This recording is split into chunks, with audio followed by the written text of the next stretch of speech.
Alright guys, so today we're bringing you the Covert MP6 Black, and the reason it's called black is, of course, you see on the front it's black here, and that hides your LEDs. We've got 40 invisible LEDs that will go off for your nighttime photos on this camera. Of course, it's got the moss yoke in the front housing. When you open it up, you can run 8 batteries or 4 batteries, your choice. I like to run 8, it'll last longer. Especially you leave it out all summer like I've done. The reason I pulled this camera is because it was on public property and I didn't want to get it stolen.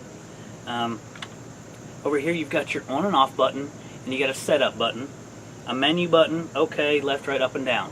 So of course you put the setup, you go through all the options. You can run 3 megapixels, 5 megapixels, or 8 megapixel pictures, which is pretty nice. So it gives you a different range.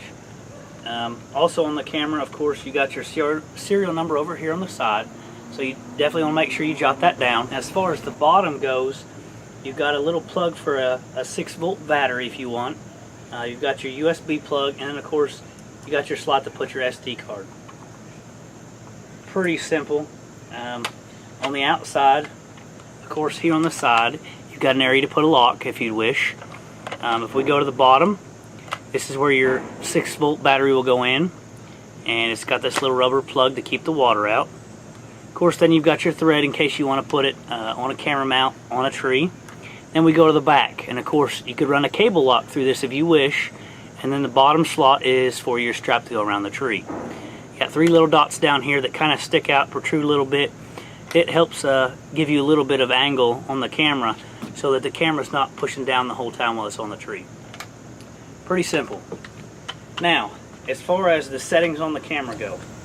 Alright guys, so as far as the camera settings on this, of course we've got your 3 megapixel, 5 megapixel, or 8 megapixel photos. You can take videos. You got anywhere from a 1 to 3 shot burst mode on the camera. So of course you can set it to shoot 2 photos at a time, or 3, or just 1. Pretty simple. You can set it from 1 second trigger interval up to 60 minutes. So if you've got a lot of deer activity and you want to kind of save the battery life, you can set it for, you know, anywhere in that time frame. It's got a 45-foot flash range, so you've got you got 40 invisible LEDs, so it's going to shoot out to 45 foot at nighttime. That's pretty good. Let's see, we've got a color viewer inside. Shows you the date, the time, the temperature, the moon phase on every picture that's taken. That's always a good thing. Trigger speed's 1.2 seconds, so it's up there with most cameras in the market today, so that's right up there as well. And other than that, I mean, let's see, video resolution, I think it's 640 by 480, which is pretty standard. So let's go ahead and show you some pictures that we had taken during the summer, and some videos we had taken, and we'll let you know exactly what we think about the camera and how we feel about it. So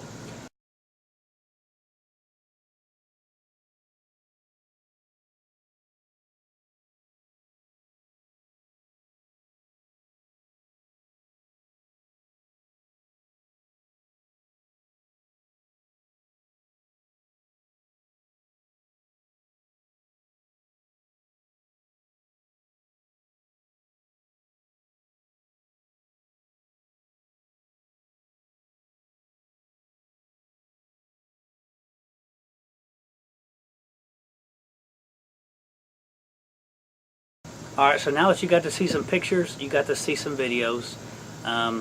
Pictures turned out good. Daytime pictures turned out really good. They're nice, they're crisp, they're clear. There's an occasion where you get a blurry photograph from a deer that's moving. That's not the camera's fault, it's the deer that's moving. So you're going to have that.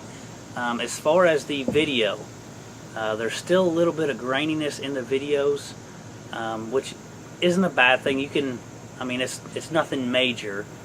It's just something that's slight that you can see. So all in all, it works pretty good. There's some times in the morning and evening times, and this happens with all cameras. I've seen it with many that I've tested.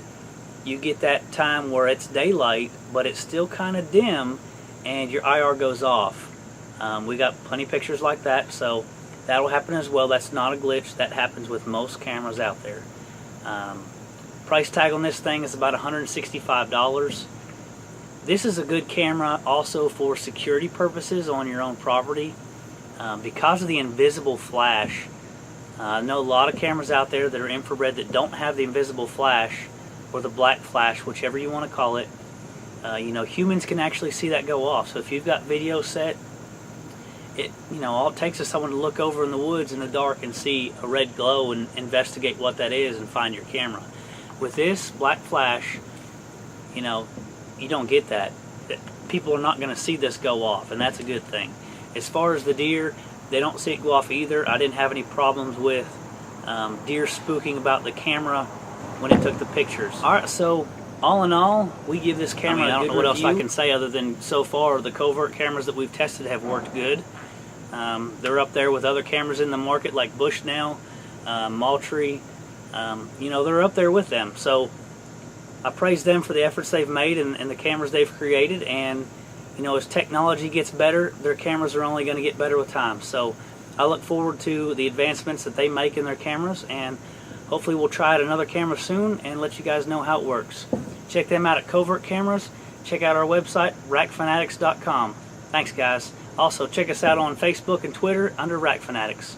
Y'all have a good day.